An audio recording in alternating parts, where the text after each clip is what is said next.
조갑제 TV 시청자 여러분 안녕하십니까? 2021년 2월 19일 오후 1시입니다. 지금 워싱턴의 분위기가 심상치 않습니다. 문재인 대통령과 정의용 외교부 장관이 입을 맞추듯이 트럼프 김정은 사이의 싱가포르 회담 결과를 바이든 행정부가 개성해야 된다. 그리고 김정은은 비핵화 의지가 확실하다 하는 발언을 두고 부글부글 끓고 있습니다. 물론 현직에 있는 사람들은 말을 아끼니까 거기에 대해서 논평을 하지 않지만은 현직을 잘 아는 사람들, 워싱턴에 있는 북한 문제 전문가들이 입을 모아서 이 발언을 문제를 삼고 있습니다. 그러니까 이게 번지수를 완전히 잘못 짚은 거죠. 이건 또 예의가 아니죠. 왜냐하면은 바이든이 트럼프를 얼마나 경멸을 합니까? 사람 취급을 하지 않습니다. 바이든은 트럼프 이야기만 나오면 듣기 싫다고 합니다. 또 전직 대통령에게 고급 정보를 제공하는 그 절차가 지금까지 있었는데 그것도 왜 주느냐? 트럼프에게 왜 고급 정보를 주느냐? 트럼프가 무슨 그런 고급 정보를 받을 자격이 있느냐는 식으로 아주 냉소적으로 이야기합니다. 바이든이라는 사람은 잘 보면은 매우 부드럽지만은 말은 아주 강경합니다. 또 외교 안보 분야에 30년 이상 전문가였습니다. 상원에서. 지금 미국 통틀어 가지고 국제 문제에 대해서 조 바이든 대통령처럼 경험이 많은 사람이 없습니다. 그런데 그런 바이든을 향해서 트럼프 김정은의 비핵화 사기극을 계속 이어가자는 이야기를 해놓으니까 이게 완전히 지금 전문가들 사이에서는 경멸 대상이 되고 있습니다. 심지어 트럼프의 판타지, 트럼프의 판타지를 되풀이해서 잃고 있다. 그리고 정의용 당시 특사가 2018년에 김정은의 말을 워싱턴에 잘못 전해가지고 트럼프가 비핵화 사기극에 빠져들어가지고 원죄를 지었다 하는 표현까지 있습니다. 원죄를 지었다. 김정은이 비핵화 의지가 전혀 없는데도 김정은이가 말한 조선반도의 비핵지대화는 그게 북한의 비핵화를 의미하는 것이 아니고 한국이 한미동맹 해체하고 주한미군 철수하고 해우산 철거하면은 그때 가서 우리가 비핵화를 할지 안 할지 검토해 보겠다는 것인데 요거를 딱 돌려가지고 북한의 비핵화라고 트럼프에게 거짓 보고를 하고 그것을 믿은 트럼프가 김정은 만나겠다 하는 바람에 대북 정책, 북핵 정책이 다 무너지고 말았는데 또다시 미국을 상대로 거짓말을 하려고 한다. 이제 미국에서 속아 넘어갈 사람이 없다. 미국에서 거기에 속아 넘어갈 사람은 이제 없어져 버렸다. 민주당, 공화당을 따질 것도 없다. 이런 직설적인 이야기가 나오고 있습니다. 이런 문제에 대해서는 국내 언론이 제대로 보도를 하지 않고 있습니다. 미국의 소리 방송, 미국 국무부가 운영하는 방송이지만 상당히 독립성이 강합니다. 이 VOA를 잘 모니터해야 워싱턴에서 지금 어떻게 돌아가고 있는지를 알 수가 있습니다. 이 한국 정부의 정책에 가장 비판적인 사람이 한 사람이 있어요. CSIS 전략국제문제연구소 선임 부소장인 마이클 그린이라는 사람인데 이 사람은 이 부시 행정부 때 미국의 NSC에서 한반도 동북아 문제 등을 담당한 아주 전문가입니다. 또 공화당 정부에서 일했지만 민주당에도 영향력이 큰 사람인데 이 사람은 이런 표현을 썼습니다. 디스커넥트라 하면 단절이라는 뜻입니다. 즉 한국 정부와 바이든 행정부 사이에는 단절이 되어 있다. 긴밀하게 공조를 해야 되는데 단절이 되어 있는데 단절되어 있는 두 가지 요인이 다 문재인 정의용 때문이다. 첫째, 싱가포르 회담 개성하라는 그에 대해서 단절되어 있다. 거기에 대해서는 바이든이 이미 수차례 김정은이가 확실하게 비핵화 의지를 가지고 있으면 그때 가서 만나지 이제 트럼프식으로 만나지 않겠다고 분명히 TV 토론을 통해서 여러 번 이야기했는데도 문재인 정권이 다른 소리를 하고 있다. 자존심을 상하게 하는 거 아닙니까? 이 바이든 앞에 가서 당신 트럼프 노선 따르시오 하면은 참 뺨맞을 일이죠. 뺨맞을 일이죠. 뺨맞을 일. 이 문재인, 정의용 두 사람이 그런 노선을 공개하는 것은 이게 국내용이고 무엇보다도 김정은에 대한 아부 아니겠어요? 그러면은 바이든은 어떻게 되느냐는 겁니다. 바이든을 아주 우습게 만드는 건데, 바이든이라는 사람이 자신이 조롱 대상이 되고 있다는 걸 참을 사람은 아니니까. 그 다음 또 하나 이 단절된 것은 김정은의 비핵화 의지에 대해서 미국은 의지가 없다, 그런 판단을 확실히 하고 있는데, 정의용, 문재인은 아직도 비핵화 의지가 있다고 아무런 사실적 근거도 없이 이야기를 하고 있다. 이 두 개 때문에 한국과 미국이 디스커넥티드 됐다, 단절돼 버렸다.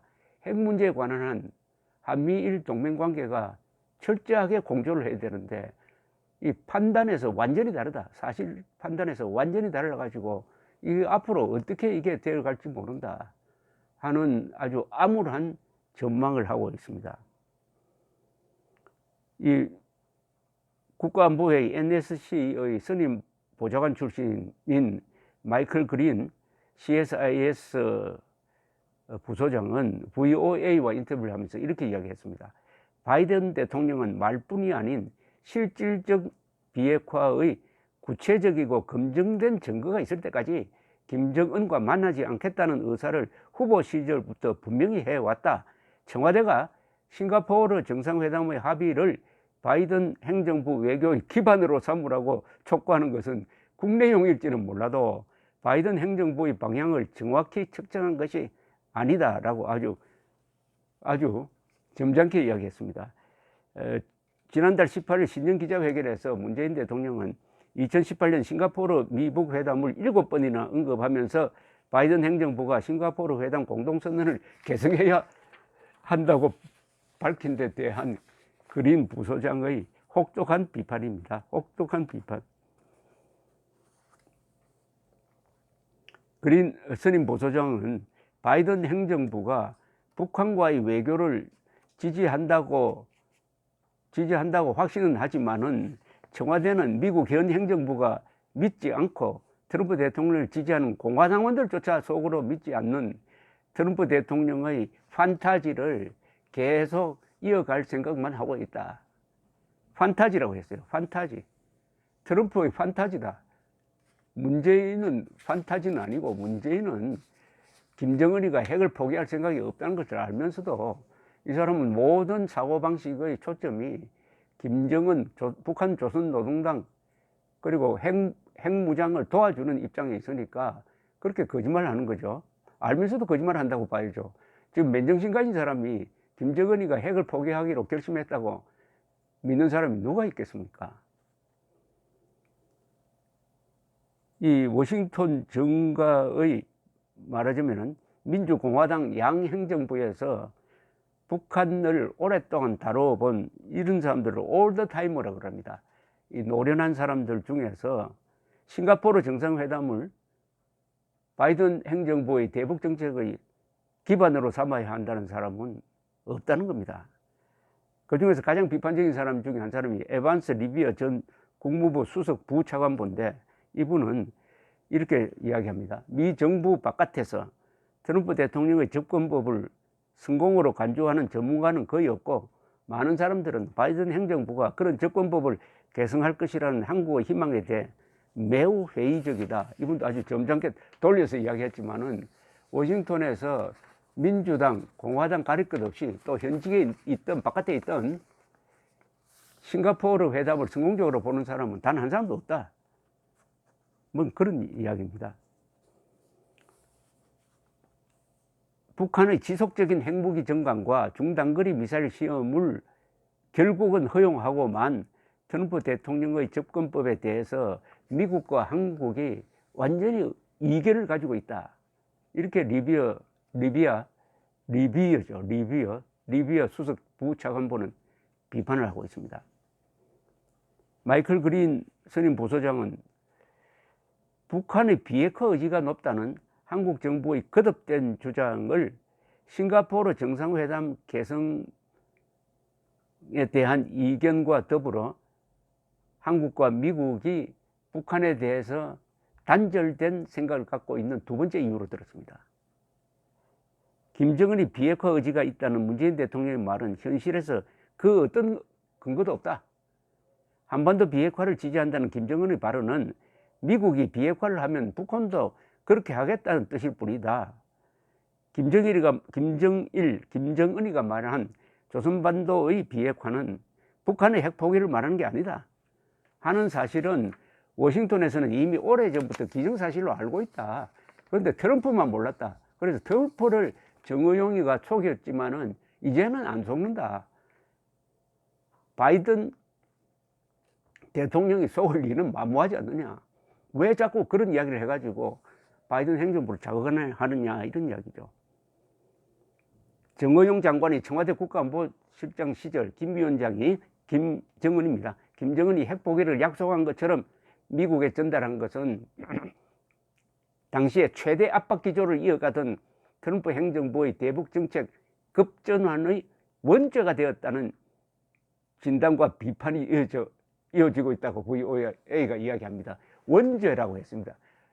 원죄라면 오리지널 시인인데 이건 성경에서 나오는 이야기인데 원죄라고 하면은 아주 심한 비판입니다. 이거 욕입니다. 정의용이가 거짓말 해가지고 북핵 문제를 흔들어버리는 원죄 역할을 했다. 제가 여러 번 2018년 3월 그 다음 날부터 이야기했습니다. 정의용이가 지금 트럼프를 속였다. 김정은은 북한의 비핵화를 단 한마디도 하지 않았는데 그걸 북한의 비핵화로 해석을 해가지고 트럼프에게 이야기를 하니까 트럼프가 자기가 잘나서 자기가 김정은을 압박하니까 드디어 김정은이가 굽히고 나오는구나. 이렇게 생각을 해가지고 그러면 싱가포르에서 만나지. 발표는 당신이 하시오 해가지고 정의용 씨가 아주 이례적으로 백악관에서 발표를 합니다. 그때까지만 좋았죠. 그러나 나중에 미국과 북한이 싱가포르 회담을 준비하면서 이야기를 맞춰보니까 전혀 딴소리를 하고 있으니까 북한이 나중에는 트럼프가 5월 말에 가가지고는 김정은 안 만나겠다고 일단 취소를 했는데 취소를 하니까 당황한 김정은이가 급히 문재인 대통령에게 연락해가지고 판문점으로 오라고 그래가지고 비밀리에 두 사람이 만났습니다. 이걸 또 정상회담이라고 포장을 했습니다. 국민들에게 알리지 않고 비밀리에 만나면 그건 비밀 접선이지 그게 무슨 회담입니까? 그걸 제2차 정상회담이라고 거짓말하고 있습니다. 그래서 쇼를 하니까 트럼프도 이 기회를 놓칠 수 있느냐, 사진 많이 찍히는 기회를 놓칠 수 있느냐 해가지고 싱가포르에 갔는데 싱가포르에서 합의된 거라고는 4.27 비핵화 사개국이죠. 4.27 판문점 선언 비핵화 사개국을 핵심으로 하는 그것의 연장선상에 있었습니다. 전혀 진전이 안 됐습니다. 그러다가 나중에 볼턴이 옆에서 딱 제대로 챙기는 바람에 2019년 2월 28일 하노이 회담에서는 트럼프가 김정은에게 속지 않았습니다. 그 뒤로 김정은은 문재인 대통령을 멀리하기 시작했습니다. 문재인 대통령 믿고 영변 핵시설 폐기만 제안하면은 대북 제재 해제할 줄 알았더니 그게 안 먹히더니까 문재인 대통령을 멀리하고 문재인 대통령은 미국으로부터 신뢰를 잃고 드디어 외톨이가 되어도 사모국을 계속 불러젖히고 하다가 드디어 트럼프가 나가고 바이든이 등장하니까 문재인 대통령이 설 자리가 없습니다. 설 자리가 없으니까 더 초조해가지고 북한, 중국 쪽에 붙는 것 아니냐 하는 아마 공포심을, 경계심을 워싱턴이 즉 행정부가 가지고 있으면서 너무 문재인 대통령을 고립시키면은 북한과 중국 쪽으로 가버린다.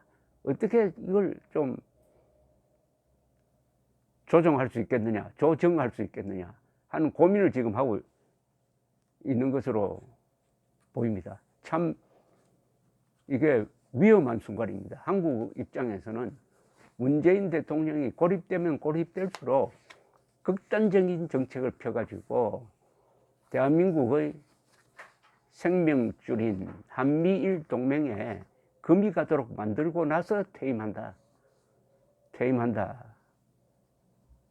이런 악몽 속에서 이 사태를 막으려면은 국민 여론과 언론이 지금 VOA 같은 걸 들으면서 여론과 연결시켜야 되는데 이 매개 역할을 해야 될 국민의힘에는 또 외교, 군사 그리고 북핵 전문가가 많습니다. 또 미국과도 친한 사람들이 많아요. 근데 이분들이 별로 눈에 떠있는 활동을 하지 않아서 좀 안타깝습니다. 감사합니다.